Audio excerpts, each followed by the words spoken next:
Hello. I was waiting here. I was like, I'm gonna give this 5 minutes. If nobody shows up, I guess we don't have class today. If you've just entered into the room, then please introduce yourself, any pronouns that you want to be known by, where you're coming from, if you feel comfortable sharing that information. Today, we are going to finish up the chapter of Let This Radicalize You by Kelly Hayes and Miriam Kaba. We have been reading this for the last month, and we are finally concluding chapter 1.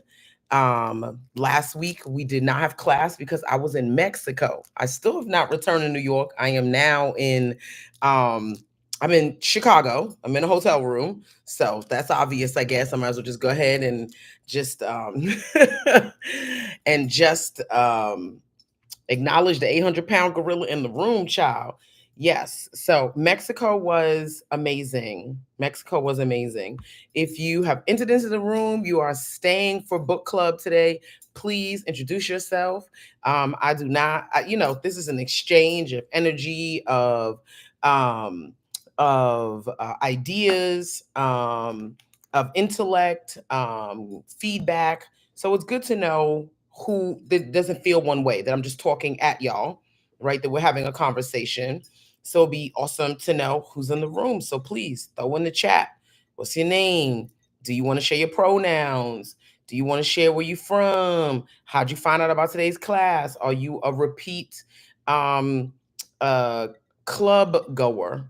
I don't want to say student because I don't really see myself as the teacher. That feels a little weird. I got some tequila from Mexico.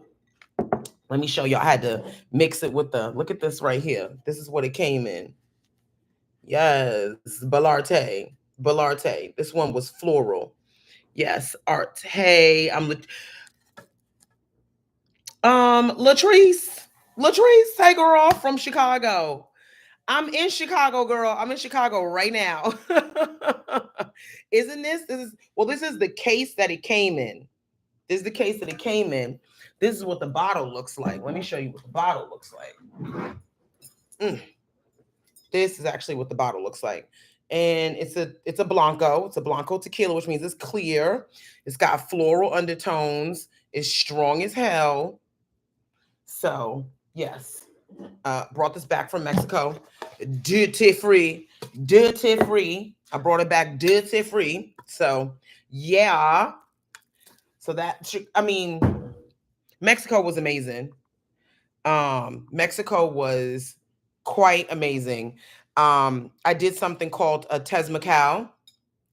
A te, it's pronounced te te te mezcal, Tezmacal, Tezmacal, Temazcal, te mezcal.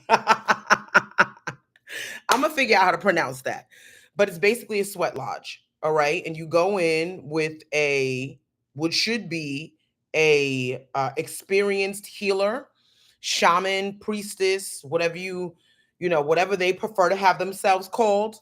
Um, they will have guides. They will have experience in doing these. They will be brought up. They will have apprenticed. They will have led people. They will be healers, and they lead these.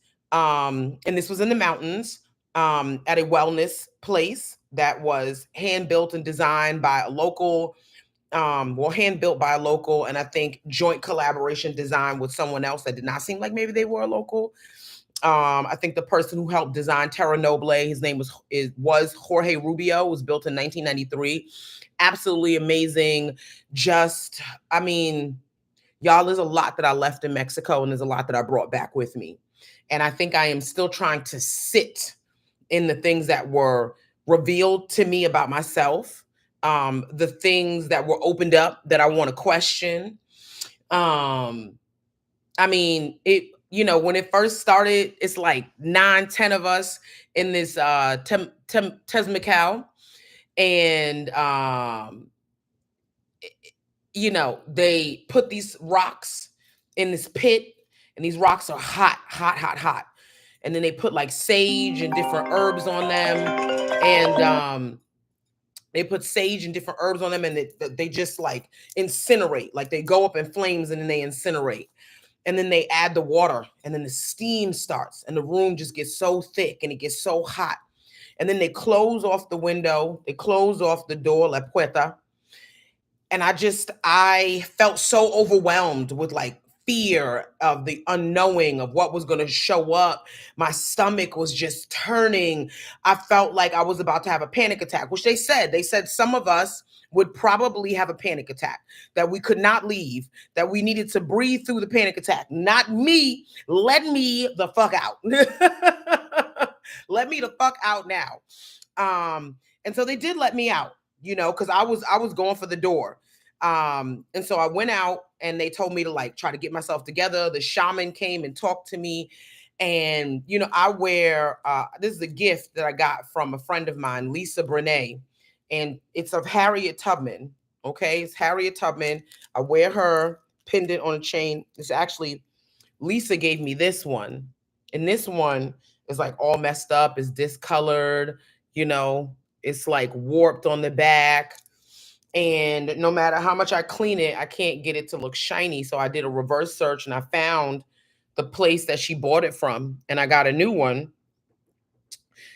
But I still keep this one here, right? Because it's about like what we go through, right? What we out as, what we look like after we come through the storm, right? And we might look a little different. We might be a little weathered, but at the end of the day, there's still Harriet on these pendants. It's still the same person. At the core, this is the same person. Maybe they've been changed in some ways, but at your root, at your core, you are still the same person. And so I just thought about Harriet and the ways in which she was changed and the ways that she was unmoved. And I was like, girl, you can go in there. You can face yourself. You can breathe through this heat. You know what I mean? Because you are the descendant of women who have done much harder things than sit in a goddamn clay sweat box. And so when the first song was over, because it was 4 songs that we had to sit through. When the first song was over, I went back in and Isabella opened the door, and she said, "You came back." I said, "I came back." And I came back, and all of these, I don't want to share what happened in that space because it's still so deeply private to me. But I'm I got some real shit facing me in New York.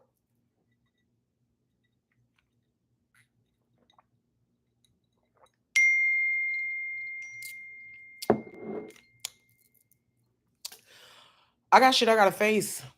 I got I got some challenges before me. But what I realized was that while I was there in Mexico, I needed to fortify myself. There were things I needed to leave in that Temacao. There were things I needed to leave, and there were things I needed to pick up. There were ways in which I needed to unapologetically rest. I knew that in this place I needed to be soft. I knew that in this place I needed to be soft. Because when I came back to New York City, I'm going to have to put on the armor. So before I got on a plane to go back to Mexico, I said, let me stop in Chicago. I got a little something in Chicago I need to do. I got a person here that I care for deeply, that I love, that feels like a safe space and place to me. And so that was the stop that I was going to make before I came back to New York and put my nose to the grindstone and hunkered down, because I have to remember the spirit of Harriet. I know I have to remember the spirit of my grandmother, of my grandmothers. I know I have to remember the spirit of their grandmothers and their grandmothers and their grandmothers, right? In the Tezmacao, that's what they talk about. They talk about how we are to envision to go back 6,000 years or 8,000 years, to go back 80 grandmothers. You do inner child work, and the room is lit up with steam, and it's like you in there, and that room is like 100 degrees now. It's like 100 degrees and it's smoky. And as an asthmatic, I've never breathed so deep. I've never breathed so well in my life. And the times that it seemed like it was just too much, right? Because it feels like you are in your mother's womb. You don't see anything. You can only hear the sounds and the vibrations of the things on the outside, the wind between the leaves and the trees. and the birds and in the wind, in between the leaves and the trees. And you become hyper aware of things crawling up your skin and the sweat running down the small of your back. And the only thing that is there is you and the breath and the smoke and the heat. And the feeling of the rocking of this room, of the people in the room with you that you can't see, but you can feel a vibration. And in that moment, I knew no matter what I was going through, that I had the breath. There would always just be the breath until there was no longer the breath. Then there's nothing else to worry about. And so the times that felt so overwhelming, right? Where the coolness is, you lay down, you get down on your belly, you bend over, you put your hands on the cool earth, because the Tezmikal is clay. So it holds the heat, holds the coolness too. And you root yourself in that cool earth up under you. You put your face to the ground. You feel the dirt on your body. You breathe in the cool air. And there is something about the coolness of that space of the earth under you, holding you up, holding your weight, making you recognize that in this vastness of this rock that we live on, we are so insignificant to the earth. We light chicken. It might feel heavy for us, but it's nothing for her to hold us. It's nothing for her to hold us. And so you root yourself in her. You put all your weight in her. You breathe deeply in her. And there you find refuge. It's no longer hot. It's no longer thick. It's where you find clarity.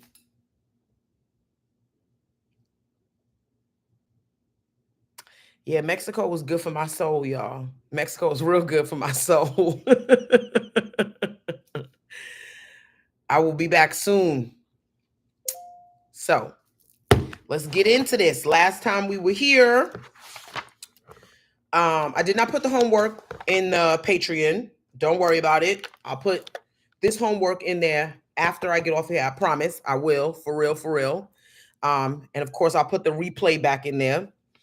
But we left off at page 30, and now we are on page 31, right? And we're going to go to, we're going to try to just go through to page 31 to page 40. This is nine pages, okay? And we will be finished chapter 1. We will do the homework for chapter 1.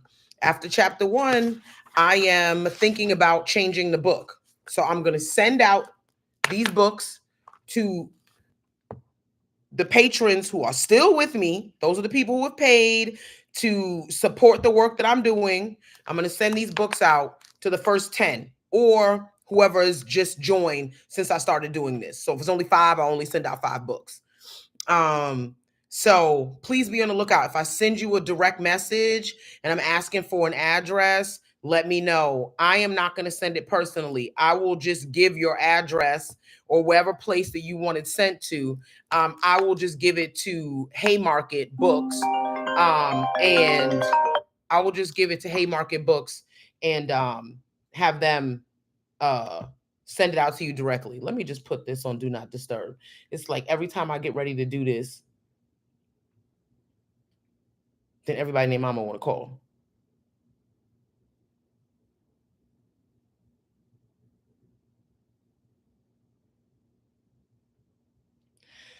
So let's get into it.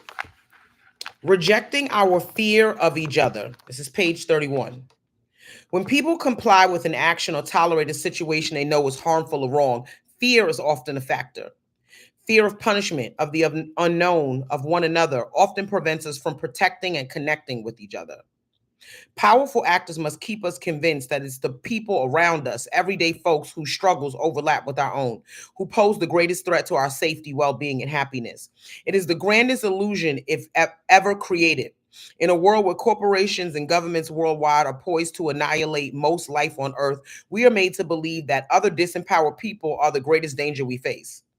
Of course, many of us know this is not true, at least intellectually.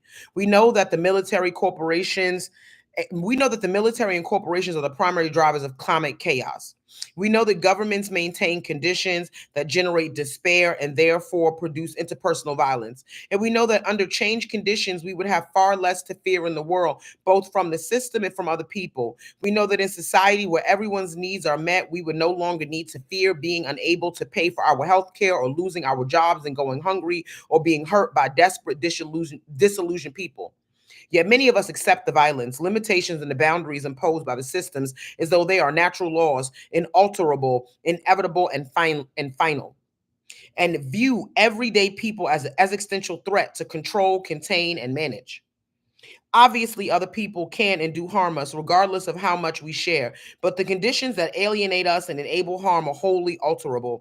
People are capable of generating social mechanisms and relations that foster safety and understanding within communities. People are capable of overcoming or at least negotiating difference for the sake of their common interests, especially in moments of crisis. As the unprecedented flourishing of mutual aid products during the pandemic has demonstrated, many people respond to communal crisis with generosity and shared concern. The idea that disasters auto generate panicked, aimlessly violent hordes of people who must be controlled with an iron fist is an authoritarian fever dream. While the powerful have us believe that frightened people are always selfish and hypervigilant, cooperation and collaborative care are common human responses to disaster. I want to take a minute there. There's three people in the room. I'm going to ask. I know Latrice has introduced herself, but I want to ask the other two people who are in the room if y'all can introduce yourselves. You ain't got to give me your whole government name. You got a little pseudonym or a little handle that you use. Please just let me know who you are. You want to share your pronouns. This is an exchange of ideas and energy. This is not me coming to do story time with y'all. I want for y'all to be in the chat. I want for y'all to be in the chat, talking with each other, pushing back on things, extrapolating on what you heard. I don't want this to just me talking. I really take this as a community. And so I want for this to be a community for y'all. So please, you know, talk to me. Let me know who's in the room. So I know Latrice is here, Art Conjure. All right. I'm in Chicago. That's why I said I was starting at 7:30, but I forgot Chicago is an hour back. So I actually started at 8:30. Um, you know what I mean? But where you at? I'm from New York. Let me know where you at if you want to share that. Like I say, nobody trying to be in your business. I'm just trying to find out what everybody doing. For the folks that are on the IG live right now, I'm in Chicago. Y'all know I was in Mexico for the last week. I didn't while I was in Mexico, there was just too much going on. I was just trying to honor myself and why I was there to be fully present. All right, Virgo doll. Hey, okay, girl. I love a Virgo. Um, Thank you. I appreciate that. Thank you. Um, and so I want to uh but I didn't after I came back from Mexico, which was really transformative. Shout out to Black Women's Blueprint, Restore Forward for providing me with the resources that I needed to get to Mexico, to support me while I was in Mexico, and for providing amazing um life changing and pivoting facilitation and workshops um, and offerings to enrich me. For those who are on the IG, the book club has started. Coming back from Mexico, I wanted to make sure that I did not miss another week since I missed that first Monday that I was in Mexico. I'm in Chicago now. I decided to stop in over here real quick because once I get back to New York, it's on like popcorn. If y'all are here and y'all want to stay for the book club on IG, please come over to YouTube. I'm going live over on YouTube. We are reading together Let This Radicalize You by Kelly Hayes and Miriam Kaba. That's where my streams are now. You should follow, subscribe to Hood Homesteader. So there's a third person camped out in here who just is not going to share who they are, what they doing, why they're here. So, I guess we got the lurkers. I am thinking about potentially moving this to to Zoom. I don't necessarily think I want to do that, but I want to see y'all faces if y'all want to get on camera. I do want y'all to talk back to me directly. So I would really love to hear y'all ideas around whether or not you would like a Zoom versus maybe like doing a YouTube live. Or I think I might just delve a little bit more. YouTube has a very robust streaming. So maybe folks will have to register. Maybe there's ways that I can invite some of y'all into the live with me. I'm sure I am just now discovering the breadth of YouTube. So I'll figure it out so we can get a little more sophisticated. But let's get back to this.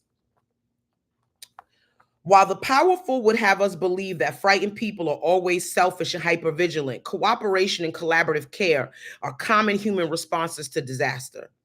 People across history have largely turned to one another for comfort, sustenance, and protection in moments of crisis. Acknowledging this truth threatens a social order built on the myth that we need authority to protect us from our own chaotic impulses in times of crisis. The state sees communal care as an ideological threat. This is why mutual aid movements are routinely targeted and undermined by the US government. Mutual aid projects are a manifestation of power that contradicts the state's primary narrative about what it is, who we are, and whose purpose it ultimately serves. Capitalism requires an ever broadening disposable class of people in order to maintain itself, which in turn requires us to believe that there are people whose fates are not linked to our own, people who must be abandoned or eliminated.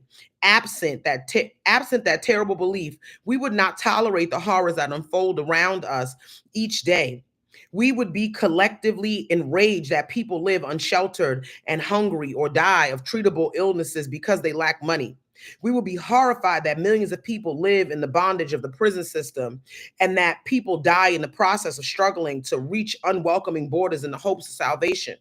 Many of us are deeply upset about these things, but this manufactured politics of disposability and the fears that enable it prevent people from taking action against these harms. There are many layers of fear associated with this abandonment: fear of what would happen if the system no longer managed our lives, fear of being devoured by the system ourselves, fear that we cannot win, and perhaps most dauntingly, the fear that we cannot do any better than this, that our hopes, to the contrary, are the utopian dreams of childish idealists. These fears create a psychic fortress around the death making forces that are killing us in real time. Fortunately, the death makers of this system have never gone unopposed. There have always been dissenters and freedom fighters organizing against the violence and avarice of capitalism and white supremacy. From prison industrial complex abolitionists organizing to free people from cages to indigenous people defending their ancestral lands around the world. These battles have powerful lineages. Joining in the ranks of such struggles, yes, we have always been doing the work. Yes. So let's take a minute there. Latrice, thank you for jumping in. We have always been doing the work. But how does that make you feel?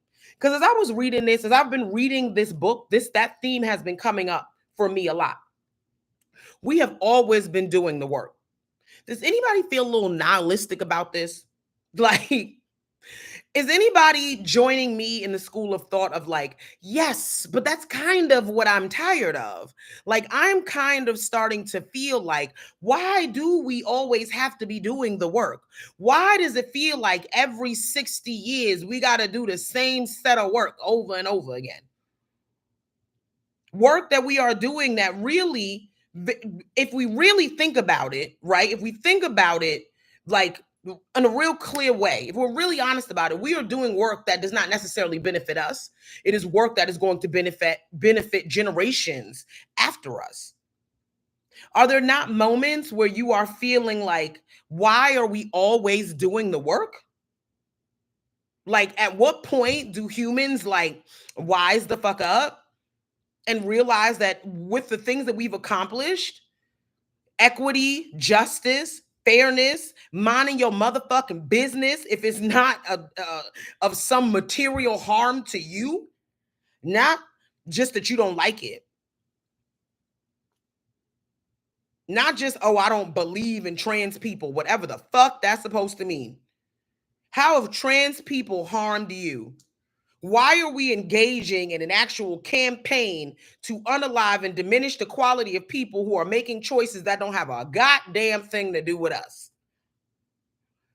So if we just minded our motherfucking business, minded our own reproductive justice, our own reproductive shit, you know what I mean?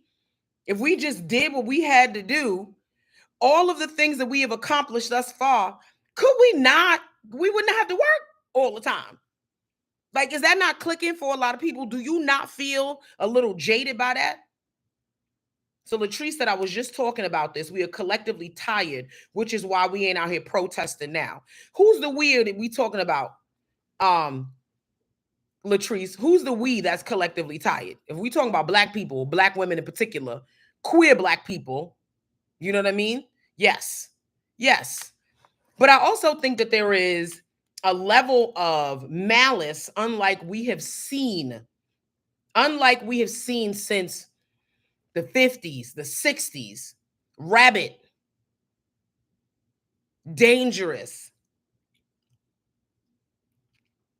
hungry, that would not be content. Like, it's not just like, oh, we don't want y'all to have the same things that we have. We want to actively harm you. We want to actively harm you. I mean, think about this. They deported a whole man that should not have been deported. Fired the lawyer from the federal government who was like, yeah, we made a mistake. We don't even know how he ended up on that plane. I ain't really got nothing I could tell you. Yeah, that was erroneous. They fired that man. And now two presidents are colluding. No, I'm not even gonna say colluding, because colluding infers that one is trying to hide something. These people aren't trying to hide anything. They are actively conspiring, working together to keep this man kidnapped. At this point, something else might have happened to him, because the way they don't want to give this man back. Like, these are people who are actively working to harm others who have done nothing to them.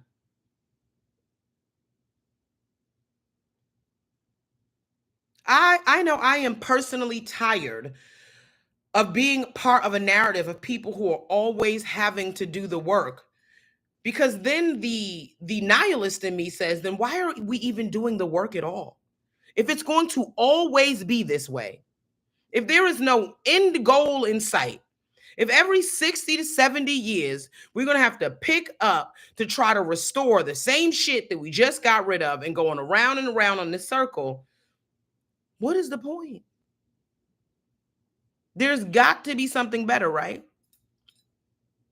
Or if there isn't, then what is the point? Why not go inward? Why not become selfish? Why not only concentrate on you and yours?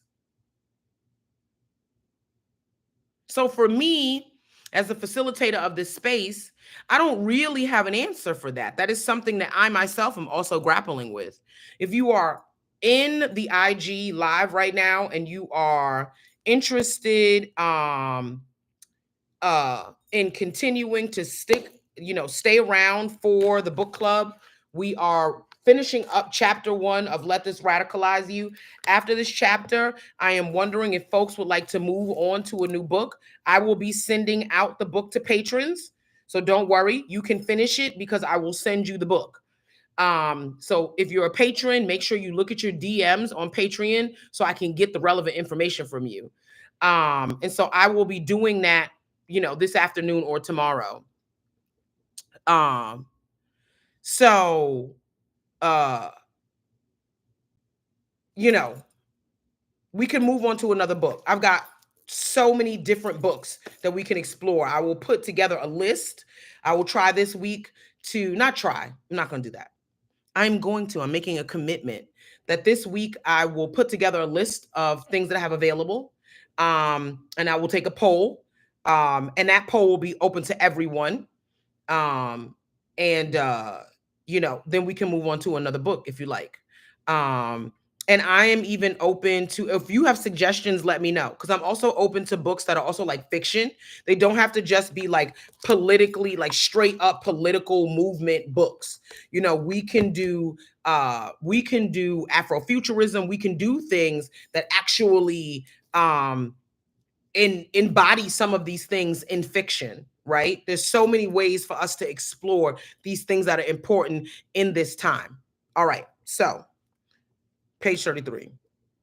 All right. So fortunately, the death makers of this system have never gone unopposed. They have always been dissenters and freedom fighters organizing against the violence and avarice of capitalism and white supremacy. From prison industrial complex abolitionists organizing to free people from cages to indigenous people defending their ancestral lands around the world, these battles have powerful lineages.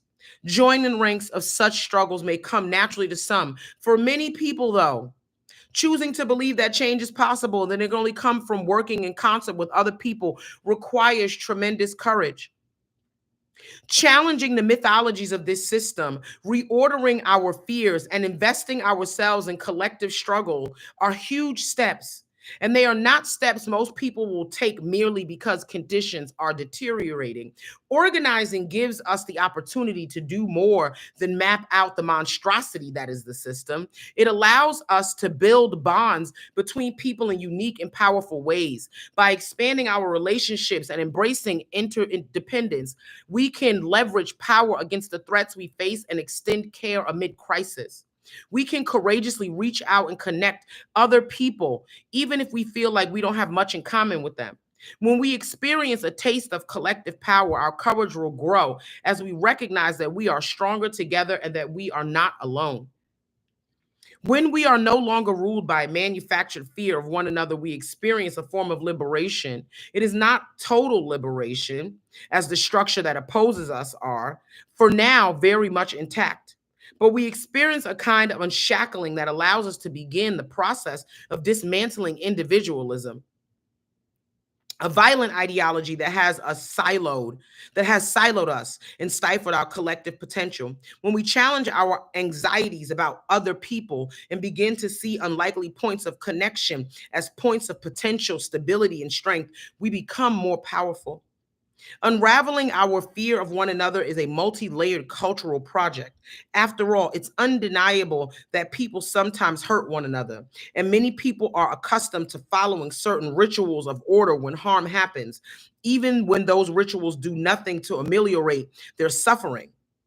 For example, many people know no recourse for violence besides calling the police, even if they do not believe that doing so will lead to any form of resolution.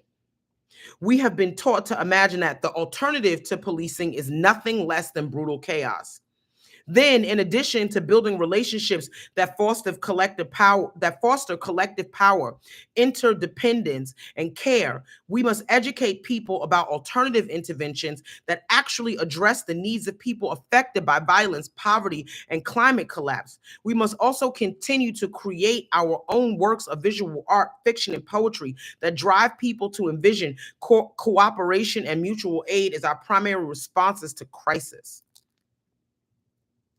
It was really interesting that the authors chose to talk about, as part of this, that we needed to continue to create our own works of visual art, fiction, and poetry. Why do y'all think that is important? I want to take a moment there. I really want for us to think about that. They slid that line in there. It was like just real smooth. Other than, there's been no mention of art or anything in this book up until this point. And so often, much of what we talk about when we are talking about the place of art and so on in this work, a lot of times get glossed over. So I am really curious. When you hear this line, I'll read it for you one more time. We must also continue to create our own works of visual art, fiction, and poetry that drive people to envision cooperation and mutual aid as our primary response to crisis. I want y'all to understand how powerful it is. I know a lot of us as caregivers and parents, when we think about educating our children, we dig into, right? Like a lot of us talk about STEM instead of STEAM, right? Y'all know the difference between STEM and STEAM, right? STEM is science, technology, education, and math. STEAM is science, technology, I think the E is education, arts, and math. And there is such an emphasis on STEM, and the A gets dropped out of that, so we're not talking about STEAM. But when we are talking about collective imagination, when we are talking about the thing, thank you, engineering, thank you, science, technology, engineering, math. The A, you never hear people talking about STEAM. They only talk about STEM. STEM, STEM, STEM, STEM.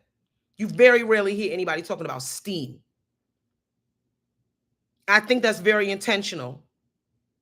Folks do not believe that art is as important as science, technology, engineering, and math. But baby, you don't got none of that shit. You can't translate any of that shit without art. You can't deepen our understanding of any of that shit without art. You need the imagination to even come up with the thing that it is that you need to figure out the science, the technology, and the engineering and the math too.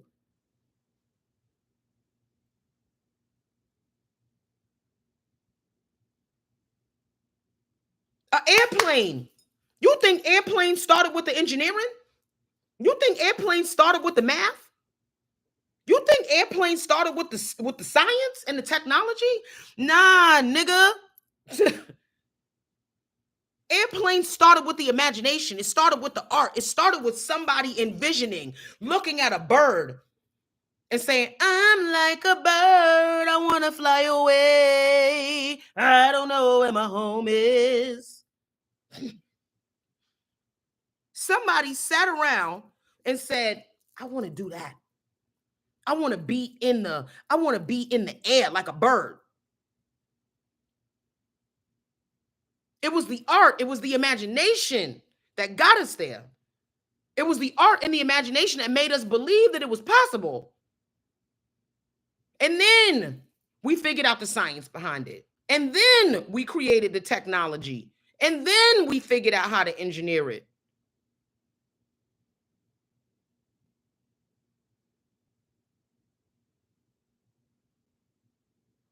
So I want for us, as we think about being caregivers and we think about what we're pushing our children into, what we think is important,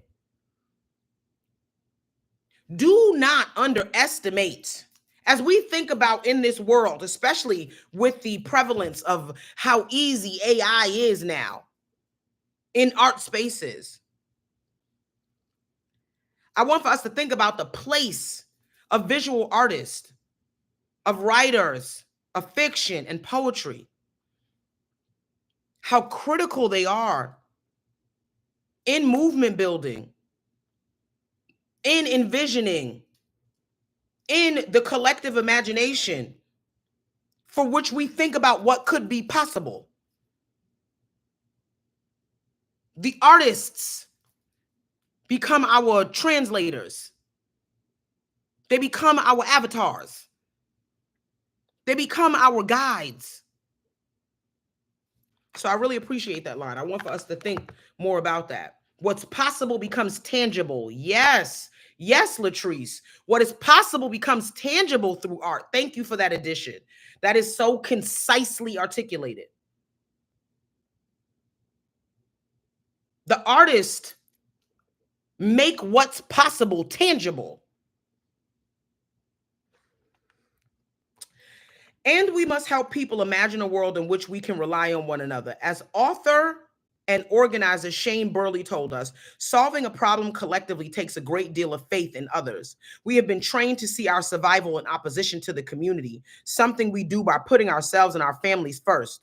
So it is a big leap to start trusting that collective liberation will actually care for us. The mutual aid efforts of groups like the Auntie Sewing Club and Mayektekwa Kihikiu, y'all, I don't know how to pronounce that, but I will try to remember to put it in the chat because, oh Lord. All respect to them indigenous people, but culturally, my tongue don't Don't move like that. So,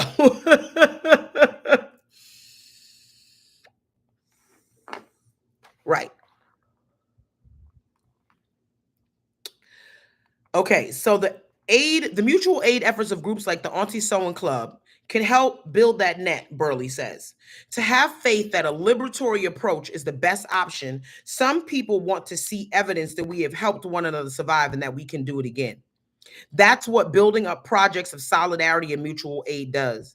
It creates a belief in what is possible so that when even larger crises form, we have shown that by fighting the oppression of another, we really do have the ability to target our own oppression as well, Burley tells us. In order to invest in a new vision and a new way of living, we have to believe in each other and our capacity to create something better. Our belief in human potential must outweigh our fear of human failure. Our imaginations must be courageous. In March 2022, activist and professor Dean Spade was having a conversation with his class about the climate crisis. Some of Spade's students expressed that the topic was painful for them because they had relatives in prison, and imprisoned people are routinely abandoned by authorities during climate catastrophes.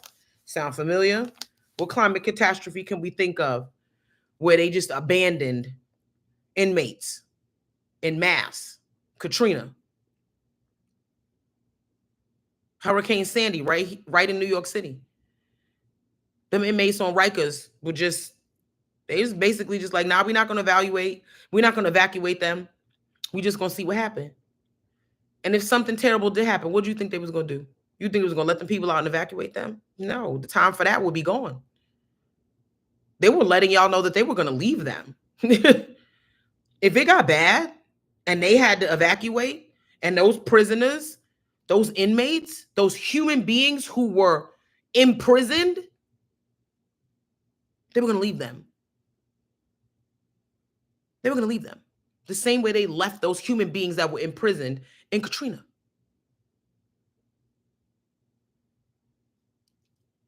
Rather than simply acknowledging their feelings and pushing forward with the conversation, Spade chose to make room for what the students were experiencing.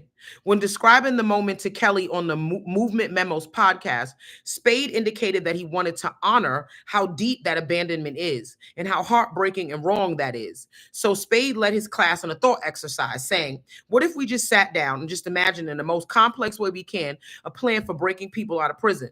Spade asked students to consider catastrophic scenarios. If the lights go out, if the earthquake comes, if the fire comes, what will we have to research that we don't know now? Spade asked students to consider what skills they would need to develop, what conditions at the prison might be like, and how the staff might respond to their actions. Spade encouraged them to be bold in their imaginations. How else would that plan ever happen if a lot of people didn't take time to try to dream it and try to imagine it? Which is true of every bold plan.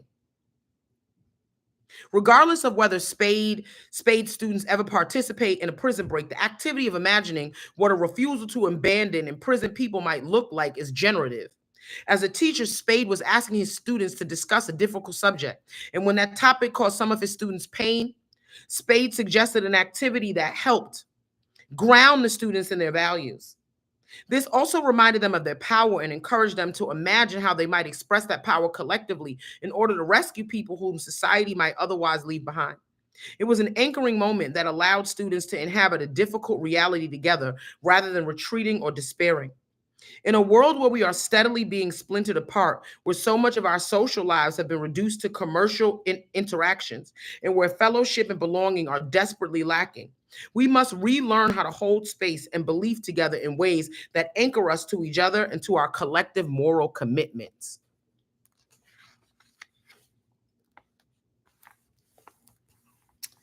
For those of us who might be on the Instagram, please join us over at the YouTube live because I'm going to disconnect this in a little bit. I stayed on here longer than I anticipated, but we are finishing the last chapter of Let This Radicalize You by Kelly Hayes and Miriam Kaba. Okay. We're finishing chapter 1. After we finish this, we can decide collectively if we'd like to move on to a new book. Don't worry that we're not going to finish this book because I'm going to send this out to my first 10 patrons who joined since I started the book club. Now, patrons are not people who just join the public like audience and they get public updates and things like that. They get to see the questions and get the replays, but patrons are actually people who have decided to sign up and support me in doing this work. So right now I have a very small group of patrons. I'm hoping to expand that so I can continue to, you know, dig deeper with this book club, be able to have other facilitators come in and compensate them for that, be able to send out more books, be able to have more ways and resources to do this that also undergirds the work that I do with the Black Feminist Project. That includes our community center, the Alice Fields Community Center for Black women, girls, and marginalized genders. And for our farm, the Black Joy Farm. So please think about becoming a patron. If you don't want to become a patron, please think about donating to the work that we're doing. There is links to our website where we have a donation link, and my pay links, which if you wanted to donate through Cash App, Zelle, or Venmo, that's certainly up to you. It all goes to the same place. But if you're more comfortable, you can also just use our organizational PayPal. Okay. Is there anything that's coming up for folks in what I've read thus far? We got we got 4 more pages, I think. 1, 2, 3, 4, 5, 6. We got 6 more pages. We're gonna try to get through it. I also want to honor people's time. It's 8:20. I'm still on vacation. I'm visiting a dear friend. So, I also want to honor my time of, what I'm offering to myself as someone who is nearing burnout, as someone who is definitely feeling the mental weight of the world and the responsibilities of being a caregiver for 6 other humans, for being a caregiver to team members, 3 or 4 other team members at the Black Feminist Project, vendors who I'm supporting, 1099 vendors who I'm supporting, whose work I would like to continue with the organization. I'm feeling the heaviness of what it means to be carrying all of the financial responsibility of those things, right? Of holding up organization, of building a brand, and of being a mother and all the expenses that come along with having a family. So, I do this work. I do it as, as Shirley Chisholm says, activism is the rent you pay for living in the world. So yeah, this is important to me, but we also live in capitalism. So I'm asking for people's generosity. If they feel moved to that, they can do so. So let's get into page 36. This is not simply a task of educating ourselves, but the ongoing work of charting and experiencing reality together and sharing our joy and grief over the wonders and tragedies of our times.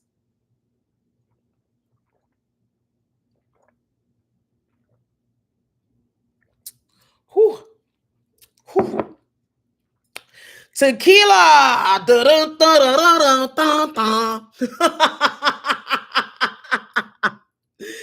Anyways, our atomized and alienated society leaves little organic space for political communion or even shared compassion. And in the spaces between us, fear grows. In order to overcome these impediments, organizers must work to construct anchors that can provide a coherent understanding of the world in catastrophic times and help people maintain their values and commitments. If we do not take the work of anchoring seriously, we may find that our ships scatter or even sink with every strong gust of wind. That's some deep shit right there. Let's sit with that. Okay? Let's sit with that.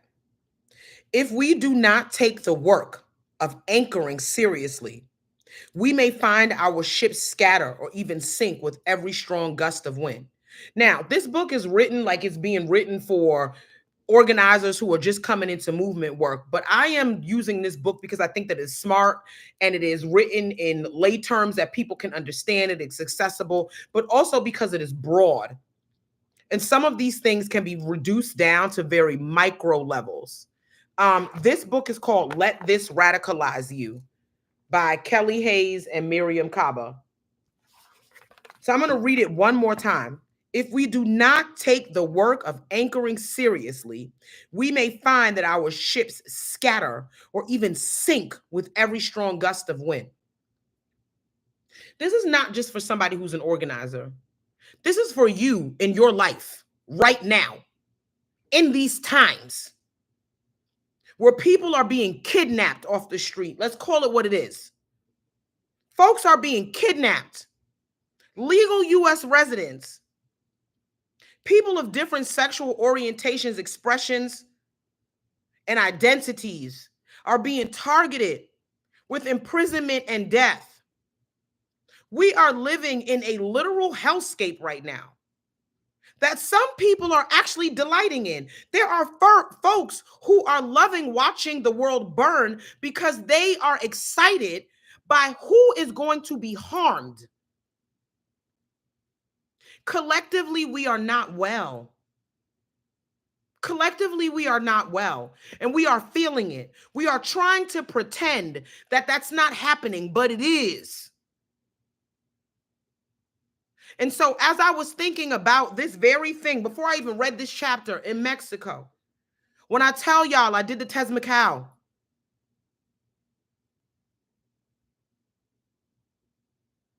when I tell y'all that I was anchoring into the earth, that I was laying there on this dirt, on this floor, on a mountaintop in Mexico, butt naked, and remembering that all 200 pounds of me, nothing for the earth.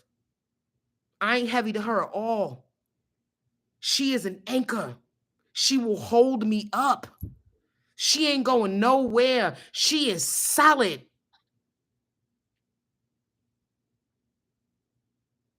I anchored myself in that.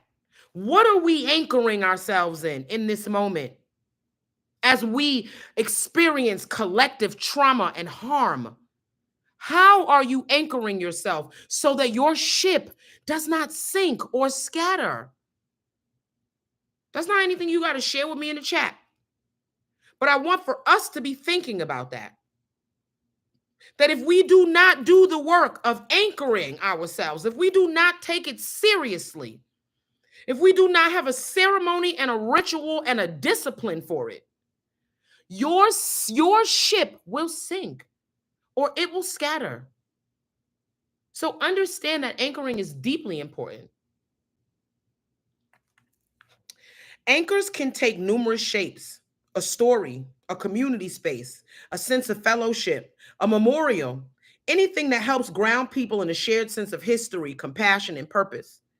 Projects and actions that anchor us awaken compassion, enliven our connectedness, reinforce our values, and when necessary, reorient our political focus. We will need many such efforts in the coming years as people's values are increasingly imperiled by further normalization of mass suffering and death, and collective memory is continually whitewashed by the powerful. Fundamentally, people who have been conditioned out of fear to view their own interests in isolation rather than to find strength in collectivity must learn to anchor themselves to one another for the sake of survival. Commitment itself is an important anchor. Normalization is an insidious process. Normalization is an insidious process, and it can warp people, reshaping the views and actions of people who have made no conscious decision to abandon their beliefs or other people. When it comes to resisting the propagation of harmful ideas or cooperation with harmful actions, an existing declared commitment that runs counter to the harmful idea or action at hand is one of the best defenses we have against persuasion.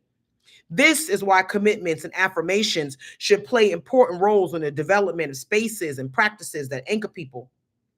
We must be concrete in our communities to one another, to humanity, and to the earth. We must reaffirm those commitments regularly. This can look like saying or singing our commitments in unison, creating artistic representations of those commitments, or asking people to join us in making public pledges. At some of the protests we organized, we have invited members of the crowd to engage in dialogue with someone close by and to name what commitments they are making in the cause or campaign. We can also participate in symbolic acts that reaffirm our commitments. In Chicago, that's where I'm at right now, y'all. In Chicago, we co-organized many protests that ended at or took place entirely outside of Cook County's Juvenile Temporary Detention Center. Such protests facilitate a moment of connection between protesters and the imprisoned children inside the building, some of whom can see the assembled activists from their rooms. At some events, attendees sing to the youth and carry a lighted message that reads, "We love you." The children inside often respond by pounding on their windows, making gestures of love and solidarity with their hands, or writing messages in soap on their windows. Attendees at these protests experience a moment of political communion, one that helps anchor them in their values and the reality of what must be fought.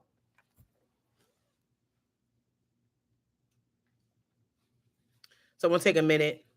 Richard T said, I anchor myself at Lake Erie to remember my youth and ancestors who lived by the water in their youth. It translates into the work of motherhood and journalism. Those also anchor me. Okay. Okay. Yes. Anchored by motherhood and journalism. I appreciate that. Thank you for elevating that. Latrice over on YouTube says that she's thinking about the work we do for one another as a commitment hit for her. And she elevated when I said that I ain't heavy to her at all in reference to earth, right? When I talk about anchoring myself, when I say I lay down on the ground, on the bare earth, all 200 pounds of me, and I ain't heavy to her at all. Earth got me. Mother Earth got me. I ain't nothing. There's 8 billion, 10 billion more people just like me that she props up every day. So as we leave this space, right? Page 36, 37, as we leave the space of chapter 1, I want for us, if there's nothing else that we take from this chapter, I want for us to take from this chapter that if we do not do the work of anchoring, if we do not think about how to seriously anchor, our ships will sink or they will scatter. Like, I need y'all motherfuckers to understand how important that shit is. Do you understand what I'm saying to you? Like, all this other shit we talking about, all these words in this book that I know I don't say some of these words, and some of y'all niggas ain't know what I was talking about. That's fine. Don't worry about that. Leave this chapter knowing that as we are experiencing collective motherfucking trauma right now, because that's what it is. Let's call a thing a thing. And that shit is showing up in us individually and is showing up in us collectively. That none of that shit gets better unless we take care of ourselves. And we cannot take care of ourselves if we do not have a disciplined ritual around how we anchor ourselves, how we fortify ourselves, how we root ourselves. Because if you do not drop an anchor, the ocean is relentless, baby. She's going to sweep your ass right up. But even heartfelt commitments will often falter if people cannot develop a sustained sense of fellowship. Many people enter movement spaces wounded, traumatized, and hurting. Even in the absence of such feelings, entering a new space can be intimidating. We may wonder if we will be accepted or understood. Will people be kind? Will they judge us and decide we aren't knowledgeable enough to speak? Amid all of this uncertainty, people are also moved by the anxiousness of hope when entering a new space, the hope of a worthwhile experience, a new journey or purpose, of finding friendship or solidarity. People come into movement spaces for a variety of reasons, but one that we rarely name or recognize is that we have a basic human desire to belong.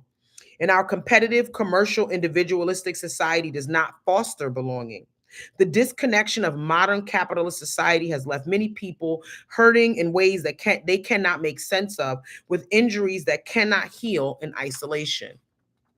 The remedy to alienation, a state that often keeps people cooperative and docile in the face of injustice, is belonging. As longtime organizer and nonviolent direct action trainer Lisa Fithian told us, we have to intentionally build a culture of belonging that embraces the time and space for healing work as part of that culture. One of the things that's coming up, one of the reasons that I was in Mexico was that there was an organization that understood that, like as you said, Latrice, some of us are tired. We are tired. We are burnt out. We are tired and we are burnt out. But what's underneath the tiredness and burnt out is actual harm. A lot of us are in these spaces and we are feeling deep harm individually from things that we are experiencing in these spaces with each other. Clearly, harm of living in patriarchal, white supremacist, violent, capitalist societies. And while healing culture may feel like some real frou-frou shit, none of this stuff gets better, y'all. We're not able to imagine the what if, the what beyond, if we ain't coming to it understanding that in order to be able to access that imagination, we gotta stop the bleeding and heal what has harmed us. You're not gonna get one without the other. It just doesn't happen like that. I promise you.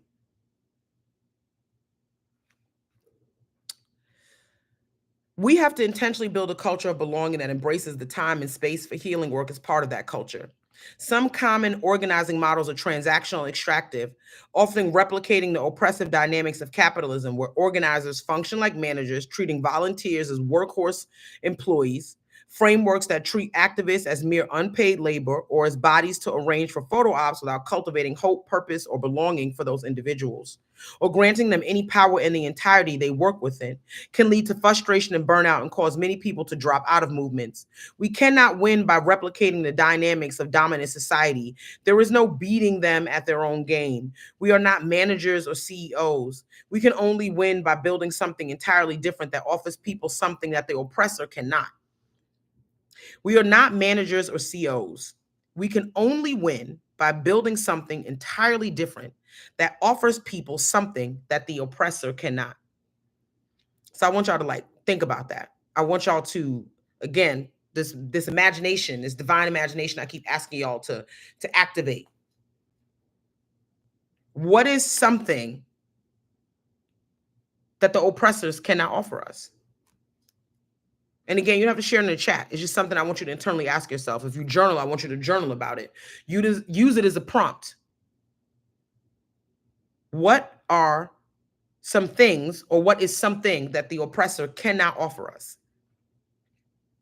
Effective organizing, therefore, does not begin with having the most compelling argument or the most dazzling direct action, but with developing the capacity to bring people into relationship with one another, such that they might begin to overcome alienation and fear. We are told by the powerful that in times of instability, our fears will bring out the worst in us. In reality, it is the stability of this system that best demonstrates the awesomely destructive power of our fears. Governed by fear, people are largely cooperative with systems that produce torture, mass death, and annihilation. That is the greatest danger that fear poses, not panic amid disorder, but cooperation with an order that we ought to find unspeakable, one that is actually poised to bring about our own extinction. But by building community and cultivating a sense of belonging between alienated people, we can begin a courageous process of dreaming new possibilities into being. We can also invite people to imagine what's possible by modeling and rehearsing the world as it should be in real time in the spaces, groups, and relationships that we build. Many people have no real sense or experience of community. They may think of community in purely geographic terms, their town, their neighborhood, their school. But to build community in a relational sense, we must overcome the isolation imposed by this society, an isolation that stifles our problem-solving abilities and leaves us dependent upon structures that in times of crisis are inadequate at best and at worst, plainly destructive. Concretely, what does it mean to build community? So before I read that again, now this is where I am going to ask y'all to talk to me, talk to each other. All three of y'all niggas. What does it mean to build community? I want to give y'all like a minute to ruminate on that. And I want you to put it in the chat. What does it build to build community? For you, there's not like a right answer. I just want to know where your head is at. What does it build to me? What does it mean to build community? And I talk about this at the center, at the Alice Fields Community Center, right? When I get to talking to people, I'm like, okay, yeah, we live in a community. We live in a community because we all live in this 10-block radius of each other. But what does actual community mean in a relational sense, in terms of our ability to navigate and how we build stuff? Okay, Naomi, what's going on, girl? How you doing? Sharing ideas and loving each other. I'm gonna ask you to dig a little deeper, Naomi. What does it mean to love each other? That sounds nice. It's too broad, though. What does loving each other look like? Niggas be like they love each other every day. I watch people say they love each other all the time. What does love look like in actual action? Rich says it means going out and finding people on a common ground, sharing ideas and resources to achieve something for everyone to benefit from. Okay. Latrice, you still with us?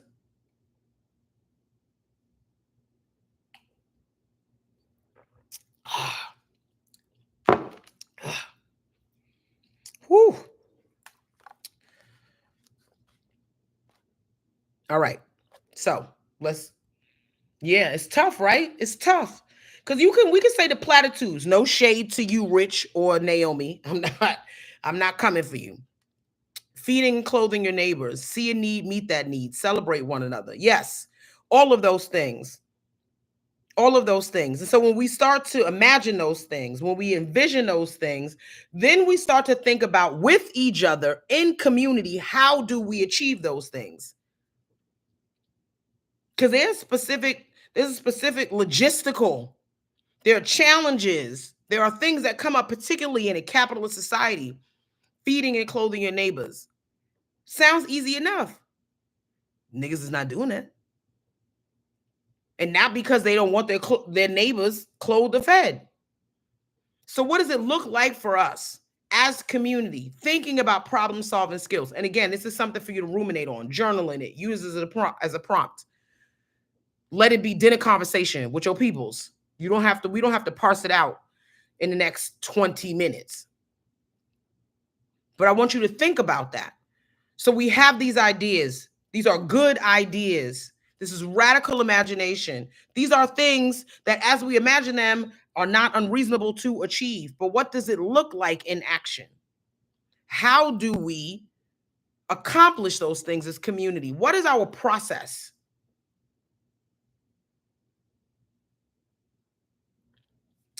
So, what does it mean to build community?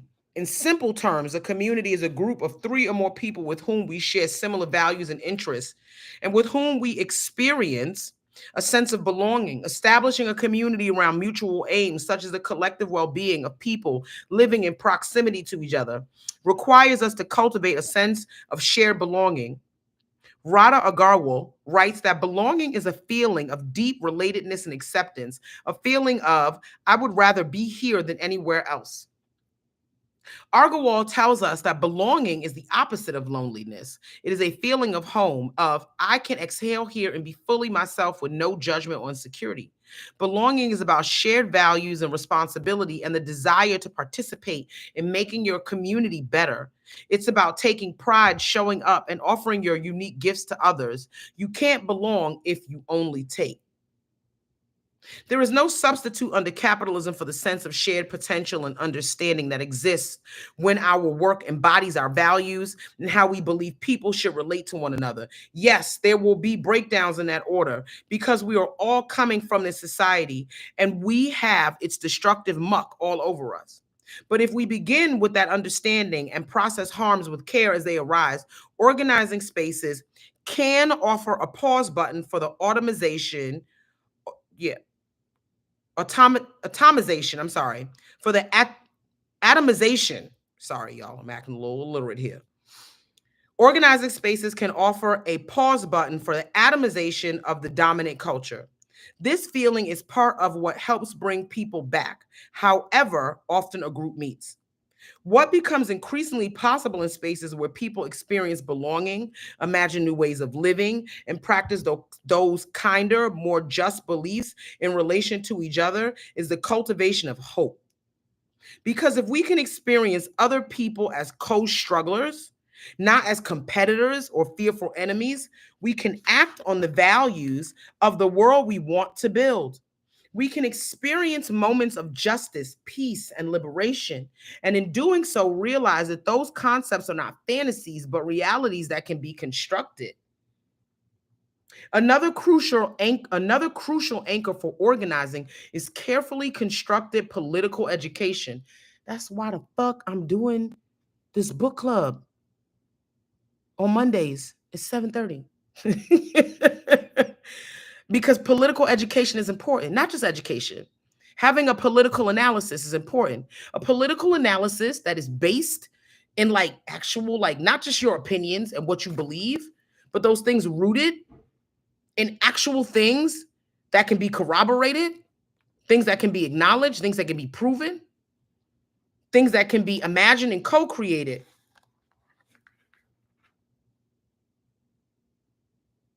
Political education is really important. Some of us are lacking basic literacy. I'm talking about just the ability to read, the ability to process information. There's been a very intentional divestment from public education. And we could have a whole other conversation about other things that could be intentionally put before us as destructive distractions, as I like to call them. I don't always think a distraction is bad. People need distractions, I think. People need entertainment. People need to be able to decompress, wind down. We need spaces for fun. I'm not militant or dogmatic. I like to catch a fucking vibe. Like, I like a good time. But that is not the same as when I think about, ironically, these platforms that I'm using, the destructive ways in which they have literally changed the way people process information, our attention spans, how much information we are constantly expected to process, and the ways that we are overstimulated, and how that actually has benefited the status quo. And many of us don't ever think about that at all. So, yes, having being intentional about political education, to me, that's like, that's not that that's on the horizon, because we got to like just deal with like literacy and people's ability to like use like critical thought, deductive reasoning. Every day I'm a little surprised by how many people struggle with that. And I'm not trying to be shady or ableist. I'm not trying to come for folks. I'm not trying to be facetious. I mean that from a place of actual empathy. Um, where did I leave off at?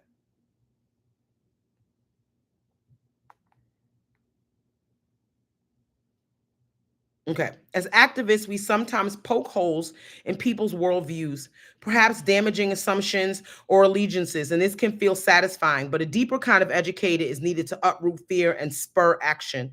The more difficult work begins when a person must reconfigure or replace their damaged or delegitimized worldview. If you leave them to it, they may find ways to patch over the holes you poked in their old point of view and rebuild something similar.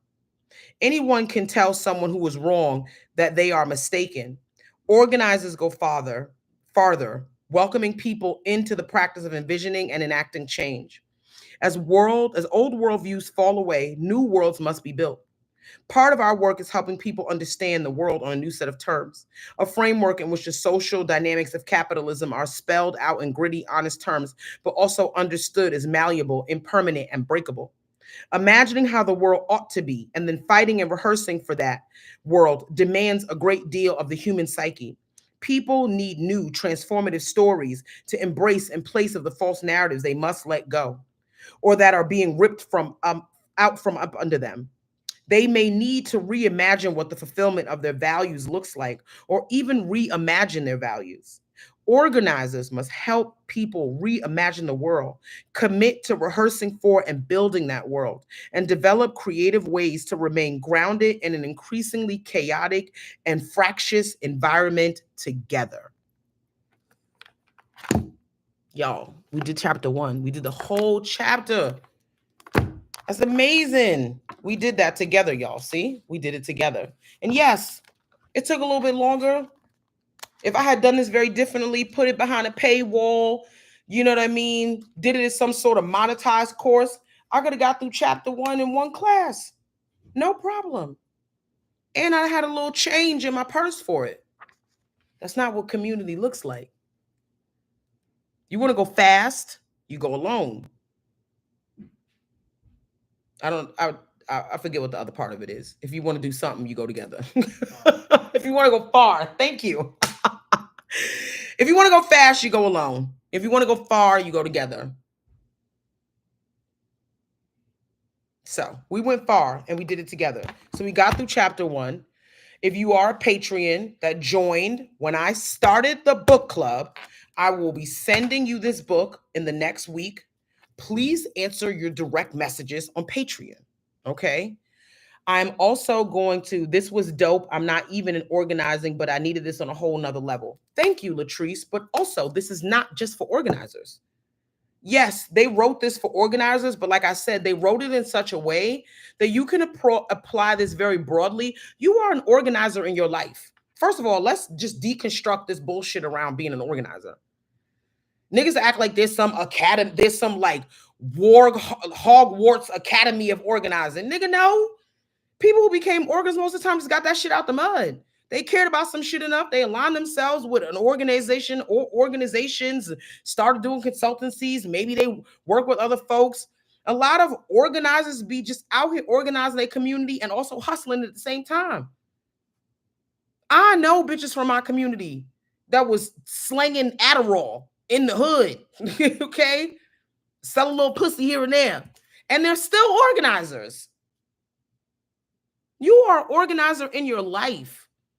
You organize your kids. You may organize your husband or your wife. You may organize your siblings to care for your parents. You are an organizer in your life. If you give a fuck about something, then you organize around it with the people with you. Nobody ordains you. You don't get knighted to be an organizer. Fuck that. You a whole librarian. Nigga, you was an organizer. You the best kind of organizer there is. You an organizer in your life. So, yes, this is for people, they talk about movement work, power building, movement building. Okay, fine. You got to throw the baby out with the bathwater. There's lessons in there for the ways in which you show up in your life. There are calls to rethink and to dream and to access imagination. That's not you that you're not negated from doing any of those things because you don't work for ABC organization doing housing work or abolition work. You might just be trying to get your siblings to help you, like, I don't know, add some accessibility shit in your grandmama house. You got to organize them niggas. And so there are strategies and lessons that you can take from that. So I'm going to send this book out to y'all. Y'all can finish it. I'm going to send a list. I'm going to put in the Patreon publicly. You don't have to be a patron. I told y'all that this is a labor of love. I do this as part of beloved community. So none of this is behind a paywall. The other shit that I be doing, Mama Tanya's Kitchen, which, you know, has to be resurrected like Jesus on the third day. Like, that's behind a paywall. But this shit, I mean, come on. If you want to support the work, support the work. If you are a patron, then yes, I will do the labor of sending this book out to you. You can finish reading it. You can also get it from the library. Latrice, you a whole librarian. You can get the book from the library. Yes, Naomi, I love you, boo. I was just thinking about you the other day. I know I'm such a terrible friend. I'm sorry. I gotta come see you and my baby. Your baby look like Drake. Anybody tell you that? Actually, your baby's cuter than Drake, but you know what I'm trying to say. I want to see you soon. So jump in my text messages. You got my actual phone number.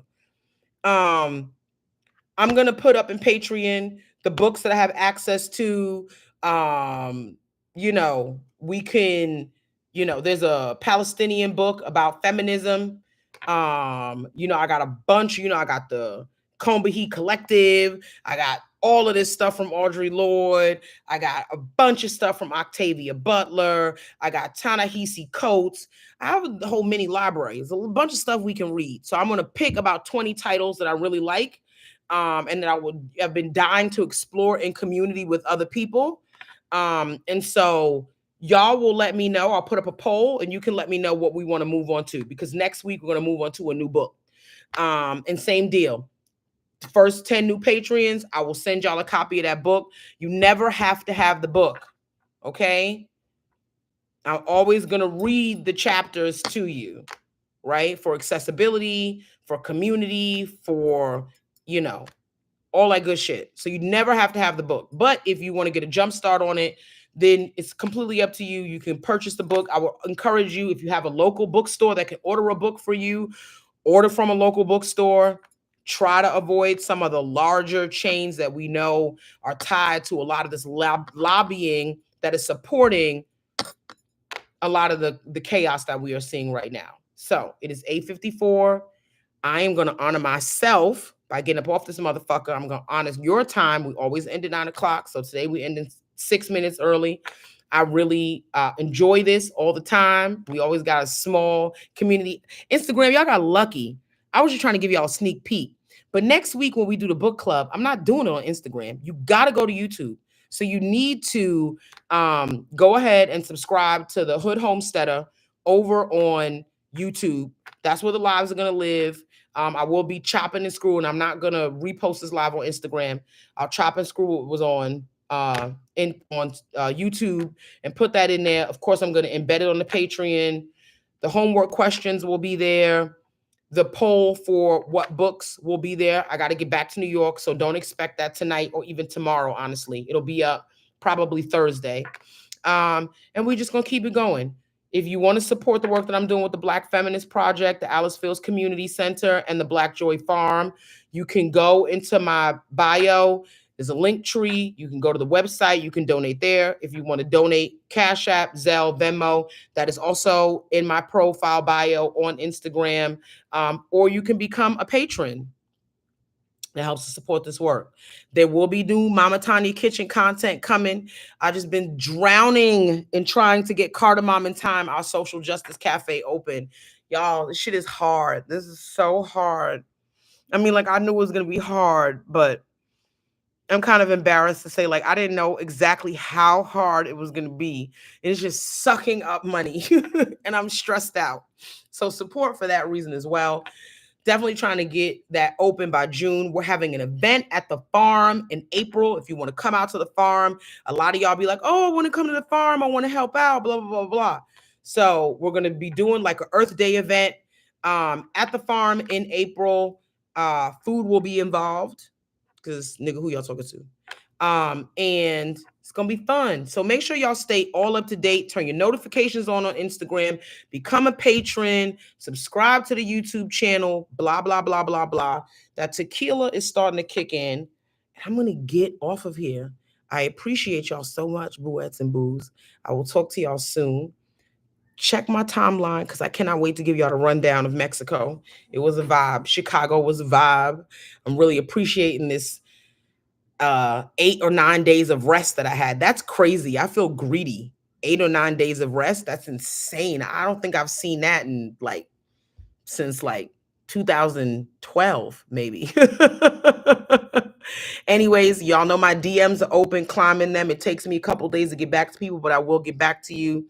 If you actually know me, nigga, just crawl into my phone. I'm always happy to hear from y'all. And until next time, booettes and boos, ciao. I love you.